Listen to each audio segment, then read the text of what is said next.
আসসালামু আলাইকুম ওয়া রাহমাতুল্লাহি ওয়া বারাকাতুহু।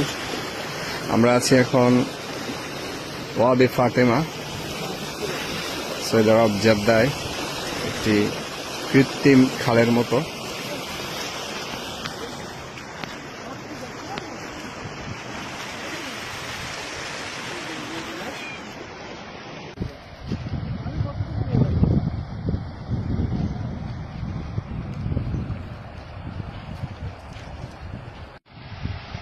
আমরা এখন পা ভিজাবো, এরা যেমন পা ভিজাচ্ছে। এই যে সালাউদ্দিন ভাই ভাই তারা নেমে যাবে, পা ভিজাবে। জেদ্দার একেবারেই কাছে, আমার ইউনিভার্সিটি থেকে মাত্র 27 কিলোমিটার। নিতে পারেন।